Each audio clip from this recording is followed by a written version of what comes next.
তো একটু স্যার আপনাদের আসলে ঐকমত্য কমিশন এখনো পর্যন্ত একটু যদি সংক্ষেপে বলতেন যে কোন মৌলিক বিষয়গুলোতে ঐকমত্যে পৌঁছেছে, কোন বিষয়গুলো এখনো পর্যন্ত বাকি রয়ে গেছে? অনেক ধন্যবাদ।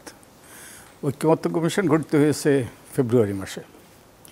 তখন আমাদের যেই কার্যপরিধি নির্ধারণ করা হয়েছে সেটা হলো 6টা সংস্কার কমিশন যেই সুপারিশগুলো করেছে ওগুলোর ব্যাপারে রাজনৈতিক দলের সাথে আলাপ আলোচনা করে কিছু মৌলিক বিষয়ে ঐক্যমত্যে পৌঁছা। তো প্রথমেই আমরা যেটা করার চেষ্টা করেছি সেটা হলো এই 6টা সংস্কার কমিশনের শত শত সুপারিশ দিয়েছে। তার মধ্যে থেকে আমরা চিহ্নিত করেছি প্রত্যেকটা কমিশন চিহ্নিত করেছে কোনগুলো আশু বাস্তবায়নযোগ্য, আশু বাস্তবায়ন করা প্রয়োজন এবং করা সম্ভব। কয়টা করেছিলেন? 166টা? না, ওগুলো শত শত। আচ্ছা, 166টার বাইরে। তো ওগুলো যেমন কতগুলো অধ্যাদেশ জারি করতে হবে, কতগুলো নির্বাহী আদেশের মাধ্যমে কতগুলো বাস্তবায়ন করা যাবে। তো এগুলো আমরা শত শত যেগুলো আশু করণীয় সেগুলো সরকারের কাছে দিয়েছি এবং সরকার অতি সহজে এগুলো বাস্তবায়ন করতে পারে এবং করার চেষ্টা করেছে, অনেকগুলো হয়েছেও। আর আমরা ওই যে 6টা কমিশনের সুপারিশ থেকে 166টা আমরা প্রস্তাব যেগুলোতে ঐক্যমত্য হওয়া প্রয়োজন, যেগুলোর ব্যাপারে আলাপ আলোচনা করা দরকার রাজনৈতিক দলের সাথে, আর অন্যগুলোর ব্যাপারে আলাপ আলোচনা করার দরকার নেই, কারণ কেউ দ্বিমত করার তেমন কিছু নাই এবং এগুলো প্রয়োজনীয়। 166টা সিলেক্ট করেছিলেন কিভাবে?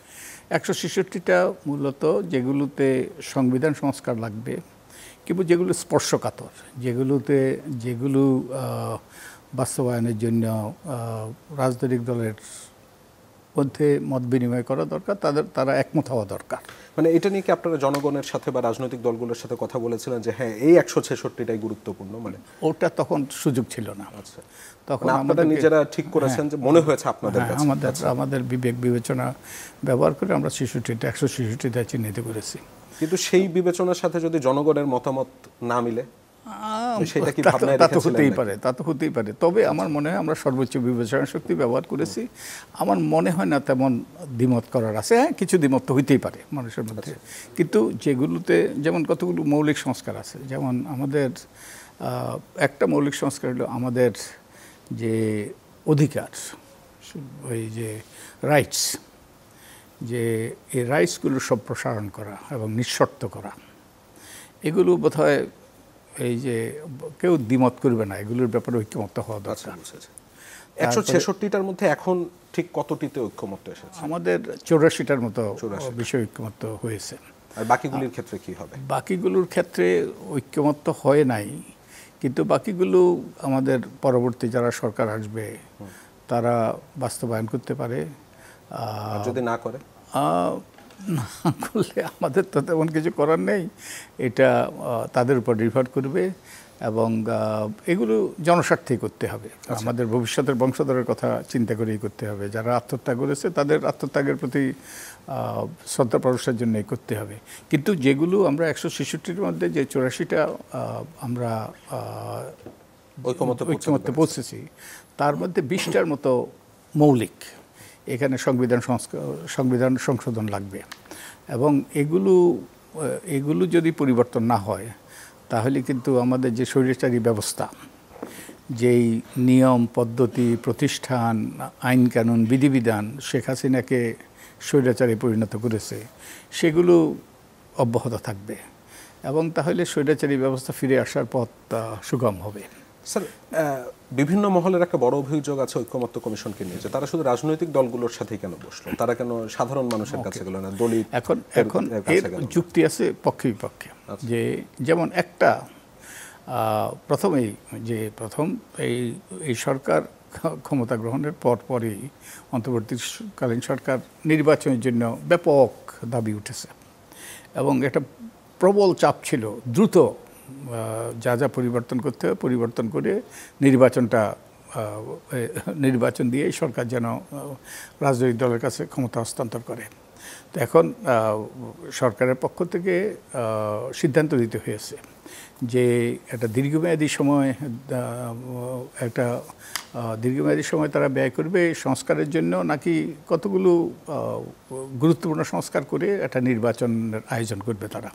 তো এই জন্যই প্রথম 6টা, যদিও সরকার 11টা সংস্কার কমিশন গঠন করেছে, কিন্তু প্রথম 6টা সংস্কার কমিশনের এই সুপারিশগুলো বাস্তবায়নের জন্যই, ওই ব্যাপারে ঐক্যমত্য সৃষ্টি করার জন্যই জাতীয় ঐক্যমত্য কমিশন সৃষ্টি সেখান থেকে কি স্যার পুলিশ সংস্কার কমিশনটি বাদ পড়ে গেল না? না, পুলিশ সংস্কার কমিশন আছে, কিন্তু পুলিশ সংস্কার কমিশন এই 166টার মধ্যে এটা অন্তর্ভুক্ত করা হয়নি এই যুক্তিতে এগুলো সবগুলোই অধ্যাদেশ কিংবা নির্বাহী আদেশের মাধ্যমে বাস্তবায়ন করা সম্ভব। এবং এই পুলিশ সংস্কার নিয়ে বহু কাজ হয়েছে, এই যে কাজ হয়তো স্যার রেজাল্ট তো অসডিম, হ্যাঁ, কিন্তু বাস্তবায়িত হয়নি।